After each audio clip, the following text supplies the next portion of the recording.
Alright, this is a 97 Ford Ranger. We're going to be getting to the water pump, so we're going to have to take off a whole bunch of stuff. For the most part, probably going to be a pain in the neck to try and get it on video, but there's going to be 3 bolts that we are going to have to access. But to get that far, we have to take off the shroud. 1 bolt here, and there's a clip down there. Another bolt, and there's another clip farther down. Unfortunately, the sun's not allowing me to get it right. I'll show you once it's pulled out. Going to be a 10 millimeter.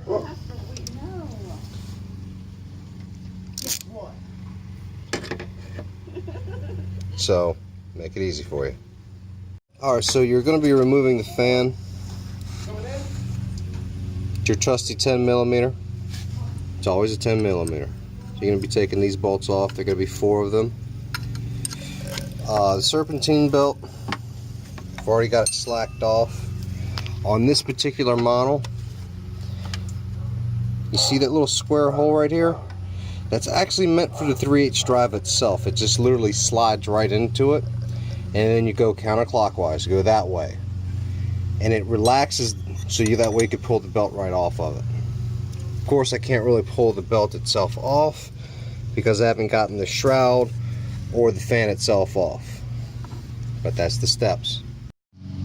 Alright, this should just slip right off. Pretty straightforward. That's what you're going to be left with. What looks like your water pump, if it doesn't look like that, you might start to be in trouble.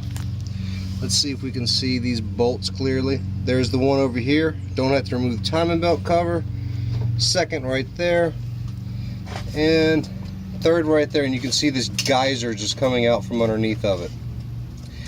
Now that pipe that's coming out right there, you can kind of barely see it. Depending on how it works, might have to go behind the alternator. There's a couple of bolts right there and right there that we might have to remove so we can access that pipe, because those 2 bolts actually hold the pipe that goes into that, so that way we can actually get this water pump out. But for easier access, we notice removing the radiator top line just makes it so much easier. And if you disconnect this, it just kind of gives you a little bit more arm room. That's really about all you'll need for the moment. Aside from that, like everything so far, this is your bolt count right now. 2 for the fan. Instead of having bolts on the bottom of the shroud itself, they're just held in by basically like little clips. Where it should be bolts, you can actually see right there, it just literally slides right in. That's all it does. So that's what it looks like. This is what's going to connect. This is the front of the fan, so it would look like that. That's what you're going to be taking off. You may have to pry on this a little bit. Take it in between right here. Don't try and beat and wiggle on this because you might mess up your fan clutch itself, so don't try and wiggle that. Try and focus on the actual shaft itself right here, or go in between it with the pry bar like we did in the hammer. Alright, these are your 3 bolts that you're going to be working with that I was talking about. Once again, your wonderful 10 millimeter to the action. I'm using a pneumatic because I'm lazy and it's fast. So this isn't going to be free yet. I'm going to put these down. So this is the line order. You can see these are all the bolts I've done so far. Now you can see it's actually not free. Remember that hose I was talking about? That's actually what's really holding us on, and it's back here. You can see this little coupler right here. On the other side, that's what we have to worry about. That's what we have to actually fight. So we're probably going to have to go ahead and take this off, but we're going to try and fish fight it. But you can see there's not a lot of room here, and it has to pull this way to come out. So we're going to fight it, and if all else fails,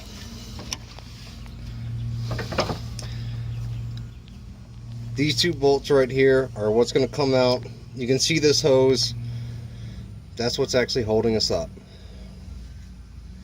Not this one, that one right behind it, sorry. Alright, for the sake of time, easiest thing to do, just leave your alternator on here. I'm going to see if I can squeeze this down here.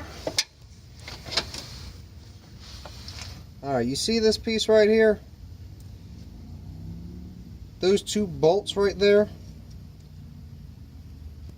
Screwing right here. And this is what goes all the way through. This little hose right here comes through and meets right here. That's that same hose.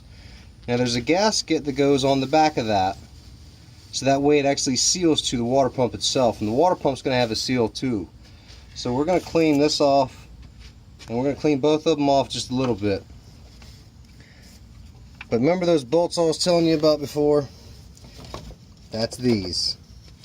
That's the easiest way to do it. You don't have to take as much stuff as we did, or possibly run into problems like we did. Just to show you, it's just, you can do it like this, and that's how you're going to be able to install your water pump, pulling it back, and then once you push it back in, you'll have your water pump installed. That way this meets in, and then you can screw this piece back in.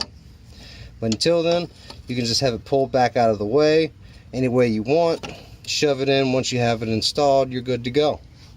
It's only realistically, those 3 bolts are right here. Water pump, that's all these are. These are for your fan, and excuse me, this is for your radiator shroud cover. These are for your fan. So pretty straightforward. 10s, I think that was a 10 as well. Let's double check. Yeah, that's a 10 as well. So gotta be 10s. The back side over here, if I have the right socket on me, I do not.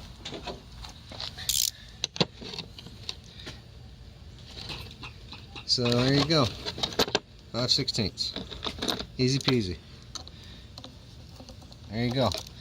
So you know that's what you're going to need. As long as you have the water pump, should come with a brand new gasket, brand new water pump.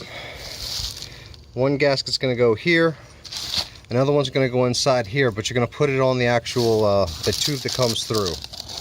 These are your 2 brand new O-rings.